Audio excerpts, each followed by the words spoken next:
Welcome to the channel. This is Technoscope.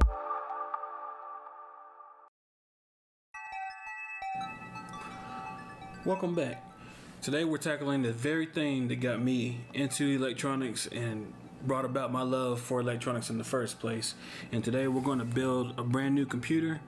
And this particular computer is going to be for my son who turns 8 years old next week. And it's going to be his very first computer. Now, the goal of this is not to build an extravagant gaming machine or a rendering machine or anything that's super high performance. The point is to basically get him into a computer that he can use. But if you look at the parts that I basically chose things that can be upgraded as time goes along, and we can move up into higher performance parts as needed.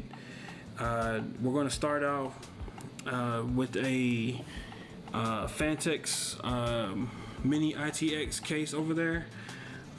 Going inside of it will be this MSI Z97i AC motherboard.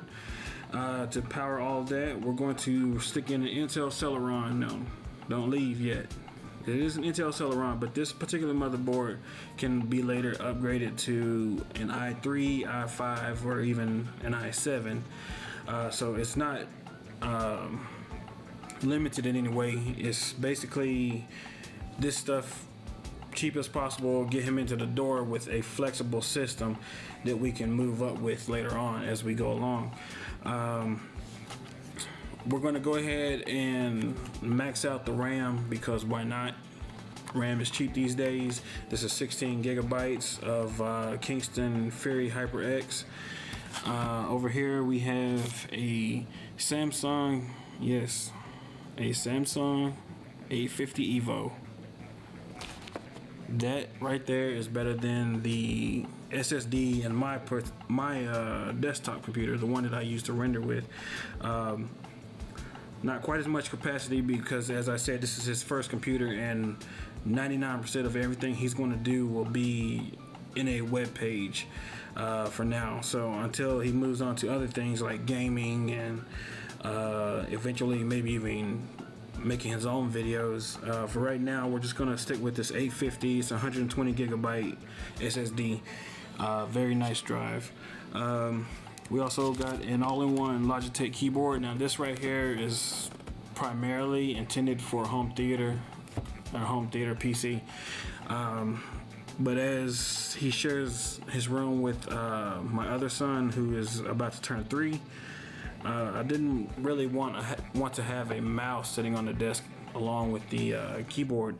I just thought it would be a better idea to have an all-in-one solution instead of having this, little mouse that, if it was wireless, which it probably would be, he would probably pick up and run all over the house with it, versus leaving it sitting on the desk. So I decided we'd just get an all-in-one keyboard for right now, and we'll move up later if necessary. I even have a couple of old other wireless keyboards. As I said, this is a Fantex mini ITX case. It's very nice looking. I basically chose something that fit the need, but flexible enough to be upgraded later on. This particular one also, it has a window inside of it. It's very flexible, very modular.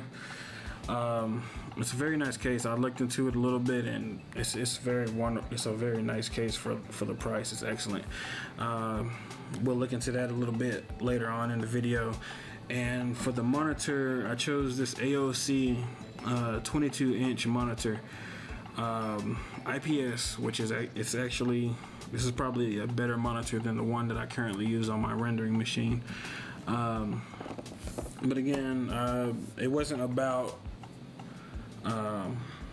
necessarily about quality. I wanted one that was a certain size, and I wanted one that didn't cost too much, and this pretty much fit those needs. I wanted DisplayPort. Unfortunately, this one does not have DisplayPort, but that's just a luxury that it really didn't really matter either way. So we're gonna go ahead and get into these parts, and I'm gonna use my phone here again to record my up-close B-roll footage. And as with most things, we'll start out with the motherboard and case, because those are the two main components. Now there is one other thing I didn't mention. You might have noticed, if you know about building computers, I didn't mention a power supply. That's because I already had an old computer sitting around, and I mean, this is a very old computer that was sitting around. It had a power supply inside of it that I bought in, I believe, 2008. So you can tell it's quite old. This right here, no, it's not modular. I know the first thing you're thinking is, oh my goodness, it has cables coming out of it. No, it's not modular. It does have SATA power. It does have 24 pin, so it's more than capable. This right here is a Cooler Master RS650, according to this, with active PFC, which I guess was a big thing back then.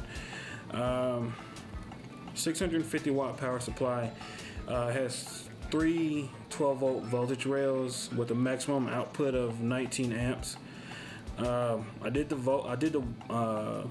math on that, and it doesn't really add up. The maximum output of those 3 rails combined is 540 watts. So if you're drawing 19 amps on one voltage rail, you're not going to be able to get 19 amps on the other 2. So I'm not really quite sure how they do that, but the maximum output is 12 volt each. The maximum output on any one of those voltage rails is 19 amps. But like I said, there's not going to be a gaming rig or rendering machine or anything like that. In fact, we're not even putting a discrete graphics card in it right now. It's just going to use the onboard graphics along with this Celeron processor. So until we decide to move up to a graphics card, this is going to be more than enough. And in fact, for most graphics cards, if we're just running a single card, this will probably still be more than enough power supply. The only concern I have is that this thing comes from a time before silence was golden in computing. So while it's not a loud power supply, it doesn't have some of the features like to stop the fan completely or complete silence or any of that kind of stuff. So I'm not sure how loud this will be, but I don't think it'll be a big issue. So we're starting out here with the Fantex case for this build, and we're going to go ahead and I'm going to take the phone here and show you a little bit about this case. Now the first thing you're going to notice is the design on it. Very sleek. I thought it was a nice, simple, classy design. The case is mostly metal, unlike a lot of other computers. I'm not sure if it's aluminum or not. Feels a little more like steel, but it is a mostly metal case. Very little plastic in it. And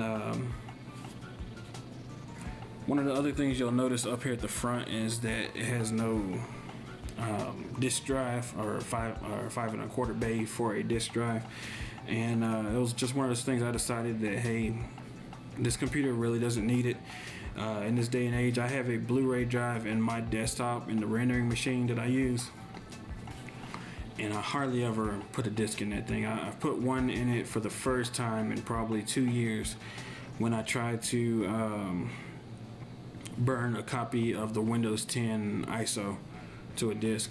So it's not really one of those things. It's not necessary. Now I do have a USB drive, and I'll be using it on this computer because I have a copy of Windows 7 that that was just like a spare copy with the key. It's an OEM copy, so I'll be installing that on this and then upgrading the machine to Windows 10, just like my other computers. So we're gonna get started with a little tour of it. And the first thing we're gonna do is take out this door here. You'll notice that it has these little thumb screws, which I think are kind of nice because they have these little rubber washers on them. Everything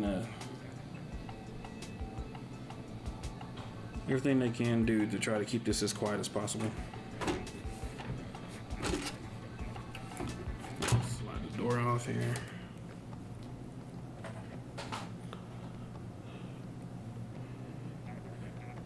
And the first thing you should notice about the interior is this humongous fan up front. I think it's a 220 millimeter fan. It's enormous, but it should be quiet as it runs.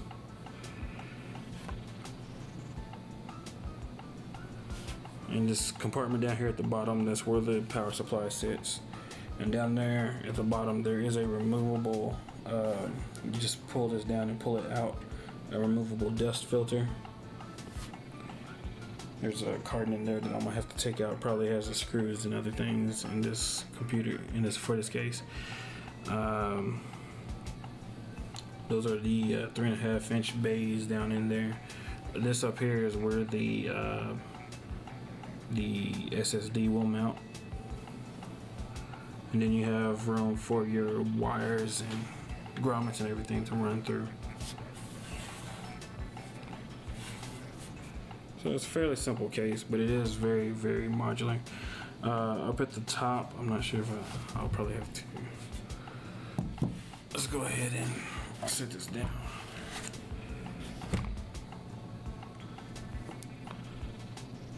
You can see here on the inside, there's these spaces here so that you can run 3 fans and a radiator if you want.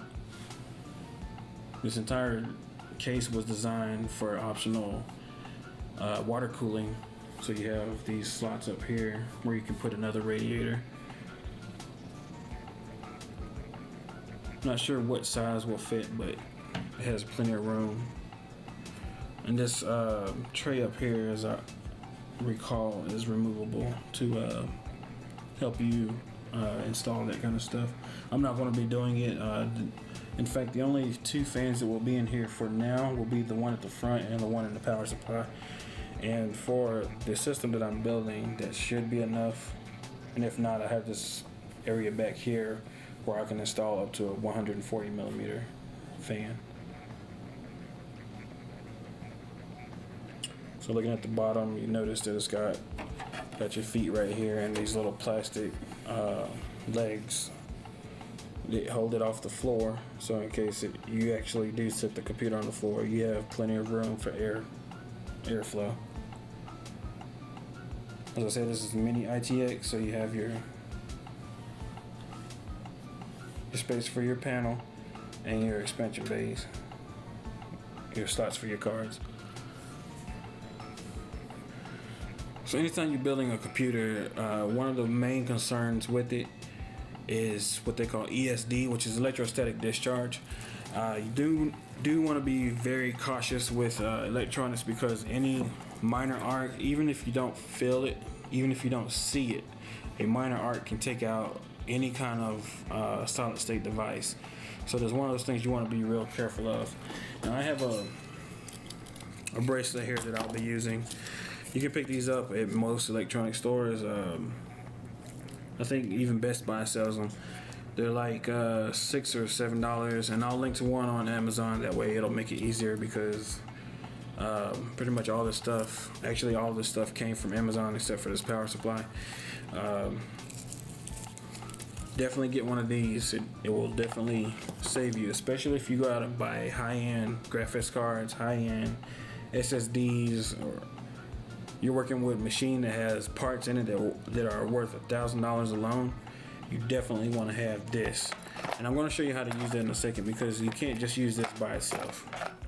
When you're building one of these computers, the first thing you want to do is install the power supply. And the power supply goes in first, because it will actually help you with ESD.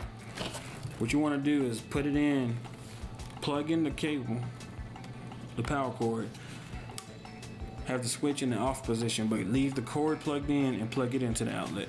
And what that does is it doesn't provide any power on these connections, and the motherboard doesn't get any power or anything, but having this connected to a power cord provides a ground for this power supply, and once you bolt it into the case, provides a ground through its body for the rest of the entire case.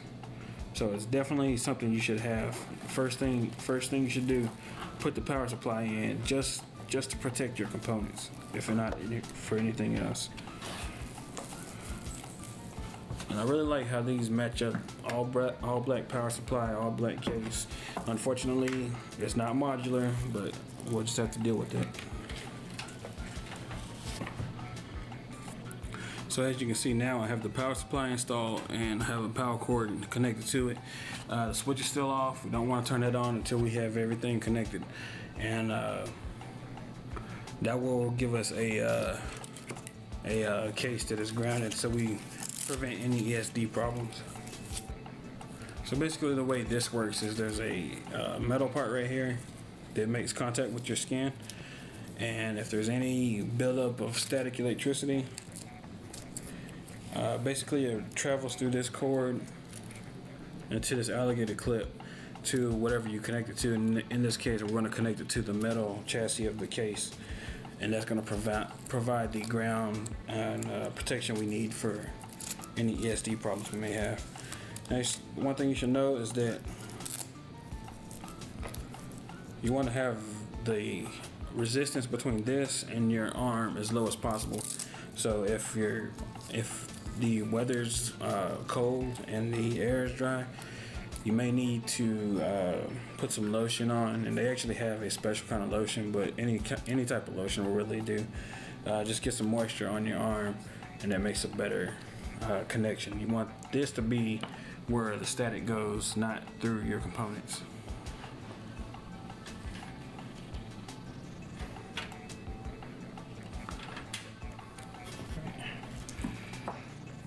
So the next thing we're going to do now is take the motherboard and install that inside the case. Now the wonderful thing about Mini ITX, now this is the first Mini ITX build I've ever done. Most of my computer builds have been eATX lately, or ATX. I usually don't build them this small because I usually need a lot more flexibility than this offers. But for this particular case, it doesn't really matter. But the Mini ITX has the standoffs already in the case. At least in this particular case, they do. And there's only 4 mounting points on the corners, 1 on each corner, versus having I believe it's 9 on a ATX and ATX case. So it should go a lot quicker.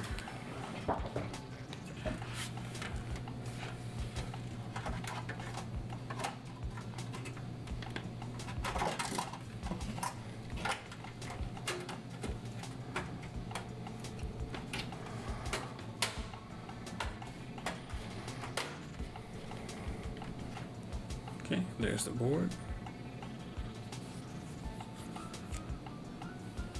Nice, all black. Has Wi-Fi built in. DVI connection, DisplayPort, HDMI. 4 USB 3.0 ports on the back alone.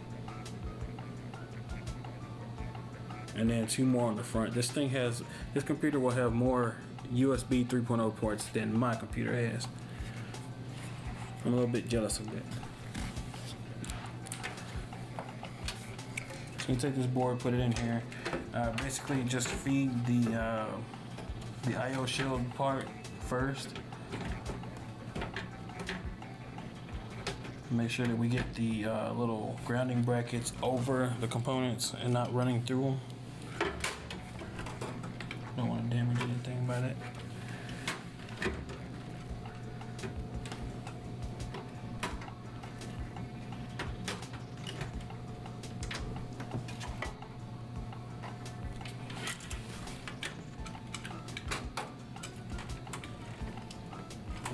So we have our processor here, and I've already opened this box. We will be using the stock cooler. This is a Celeron. I see no reason at all to buy a high-end cooler for this chip. I'm not sure what the architecture is on this chip, but on the Celeron, this new, it should not run very hot, especially for the things that he's going to do. So the stock cooler is definitely going to be more than enough. It's just what it is. We want this computer to be as cheap as possible for now. And as we go along, we can upgrade that. Once we upgrade to like an i7, then we'll look at upgrading the cooling if necessary. So your chip, static wrist bracelet, make sure it's connected. Power supply is still plugged in, as you can see back there. Power supply is off. Do not want power in the board while you're trying to install this. That could damage the chip as well as other things on the motherboard. I believe the arrow goes to that big dot on the board. In fact, in most installations, the arrow on this chip would coincide with the arrow on the board, so that's what I'm going to line up with. Also, you notice that on this chip there's two notches, one right there, one right there. There has to be notches in the socket as well, and you see where those are? There's one on the left there and one on the right. So I'm going to take this chip and place it carefully with the arrow lining up with that dot.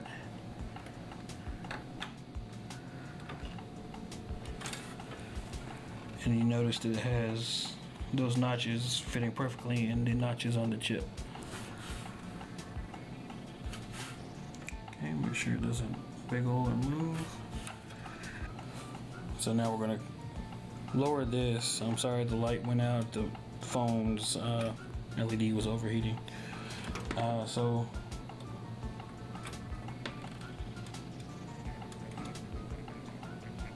this bar is up. You'll notice that these little, I'm not sure what those are called, but they'll go up under that little screw that's right there. Once we move the bar forward, notice how it slides forward, and just like the old processors used to, and AMD probably still does, that bar goes under there, and now the chip is secured in place. Does not move. So the next thing we do is install the heatsink. Now, if you're using an aftermarket cooler, you'll probably need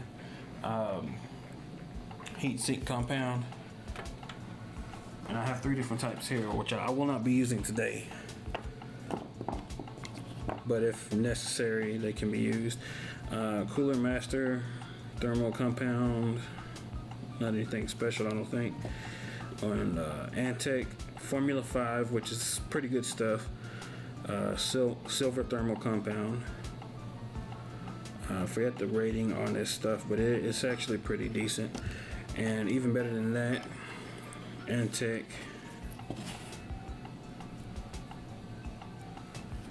Formula 7, which uses nano diamond thermal compound. I'm not even sure if this stuff is even made anymore. This stuff is old. All 3 of these are old, but this stuff should still be more than good enough to work. Like I said, I won't be using it on this build, but when I upgrade this computer to an i7 in the future, it will get that compound as well as whatever heatsink we use. So now we're going to use this factory heatsink, which already has their factory compound already on it. So all we have to do is actually attach the heatsink to the board. It's so thin and cheap looking. Hopefully it'll run fairly quiet. This is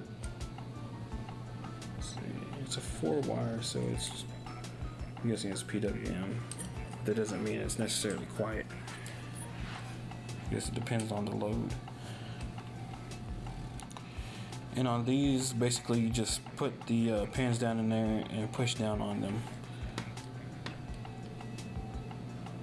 and they should attach that way. You shouldn't have to do anything else. It has little arrows on the connectors, but that's usually for removing the heatsink. Usually to push it in there, you just push these down in there, basically just push them down.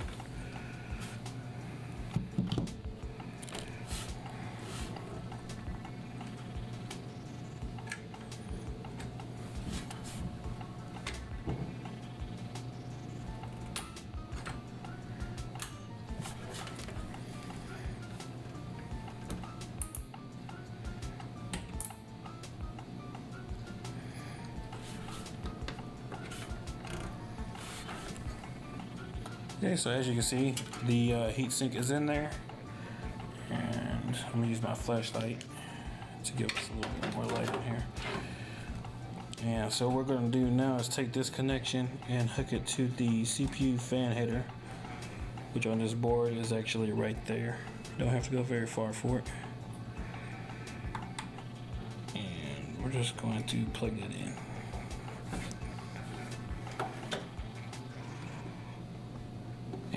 The CPU is installed and the heatsink is installed, and that is all ready to go. And like I said, all I had to do was push down on them and they clicked, letting me know that they were in place. Very easy installation, much easier than a lot of aftermarket installations. So we got the CPU in. Now the CPU has to have data to do something with. So the next thing we're going to do is install the memory chips. So what we have here is the Kingston Fury HyperX memory, and we're just going to go ahead and stick those in there. Like I said, this is maxing out the memory that this board will hold. 8 gigs each stick, which is actually higher density than the sticks that are in my my desktop. Although my desktop has 24 gigs of RAM, but this one will max out at 16. Completely unnecessary for what he's doing, but if we ever decide to upgrade, if he ever decides to start doing something that requires more, it'll already be there. 16 gigs of RAM is 16 gigs of RAM is cheap these days, so why not? So I'm gonna take the memory chips out. Remember, static wrist bracelet, power poured in. Take the chips. Move back to the cell phone so you can see. Alright, so what we're going to do now is install the memory sticks. Kingston Fury HyperX. And basically what you want to do when you're installing memory is just pull these tabs down.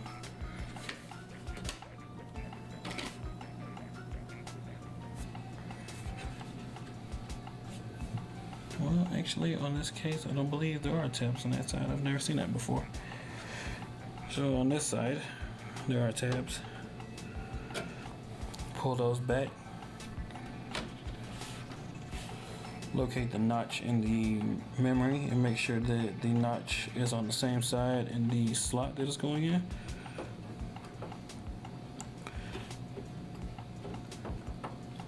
And on this particular one, because of the way it's made, I'm putting in the left side first, and then I will slide in the right.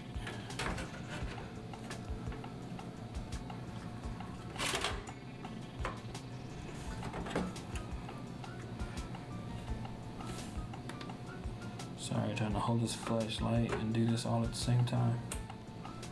Clicks in, and it goes back up, so it's locked into place.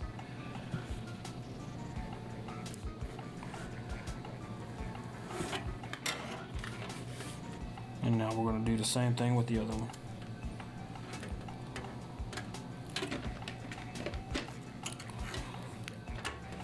Locate the notch on the memory, make sure it's on the right side. Pull the lever back. Oh, it's already pulled back. Did it with the other one. And we're going to slide it in there. Push down till it clicks.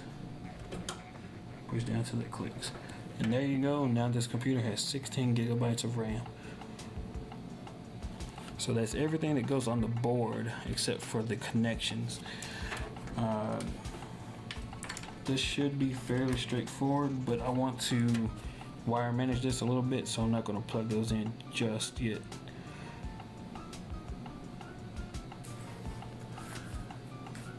So the next thing we're going to do is install the SSD. This will be the first Samsung I've ever owned, but I've heard they were very, very good SSDs. And actually only the second SSD I've ever bought. And on the front we have the SSD. Very nice. Very, very nice. 120 gigabytes. 850 Evo. This thing weighs nothing. amazing how far computers have come. Now on this particular case, the SSD will go right here. There's an actual bracket for it. So it looks like what we do here is just slide this up and pull it out, and there we have our bracket. So we will mount the SSD to that bracket.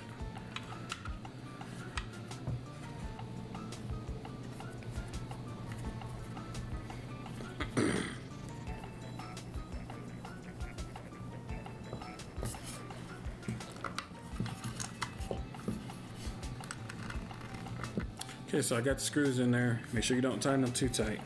I'm going to go ahead and take this slot, this carrier that they gave me, slide it back in there.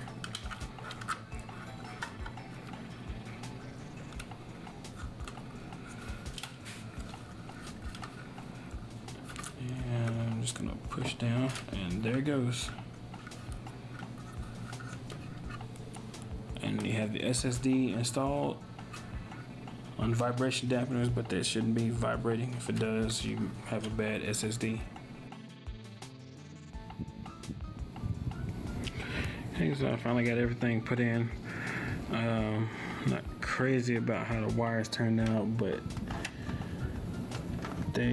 this one right here from the power supply is so tight that there's not really anything I can do about it without getting an extension of some kind, and that's beyond the scope of what this computer is for, so I'm not gonna do that. But I was able to get most of the wires up there.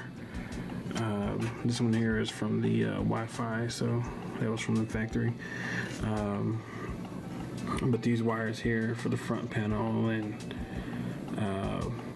yeah, basically the front panel. These right here for the USB ports, I'll go up through there, and this one right here for the SATA is going up through there. The only one that didn't go up through there is this one right here for the front panel audio, and there's not really much I can do for it as well because it's pretty tight as well. Not sure if they were really expecting that, but it's kind of tight in there. But either way, that is the completed machine. That's the front side. It looks very empty. I'm not used to that. I almost need to put the wires in the regular way just so that there looks like there's something in this case. But the power supply is in. Processor, memory, everything is in. I'll turn around to this back side here. So you can see here I've run all the wires in here. The 24 pin, the 4 pin, all those wires go up here. The only one that comes to the bottom is the front panel audio. Here's the SSD. Not really difficult. The hardest part is getting these extra wires from the power supply stuff down in there. So now we're going to go ahead and close the case up. Take this rear panel.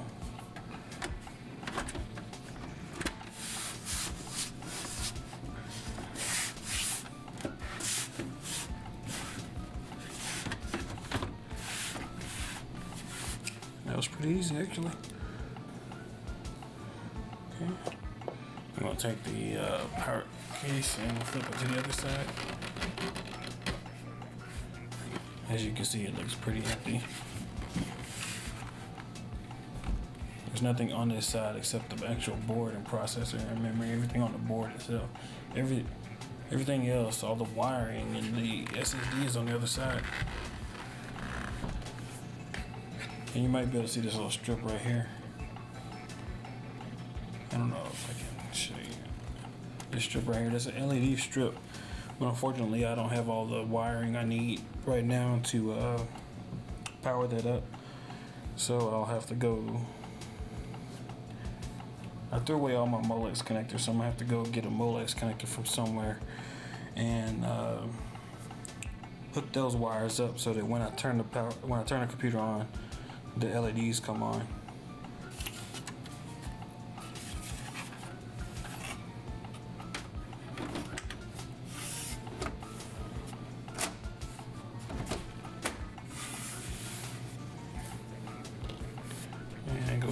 these thumb screws in as well.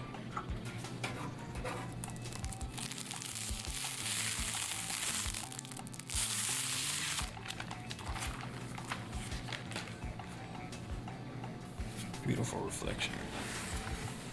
And there she is.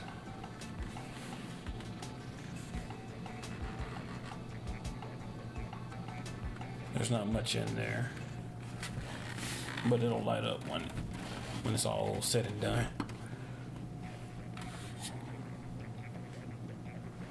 Well, I hope you enjoyed seeing this build, and if you have any other questions or anything, let me know in the comments below. Don't forget to subscribe to the channel if you haven't already. Hit the thumbs up if you liked the video, and I hope to see you on the next one. My name is Elemento, and this is TechnoScope.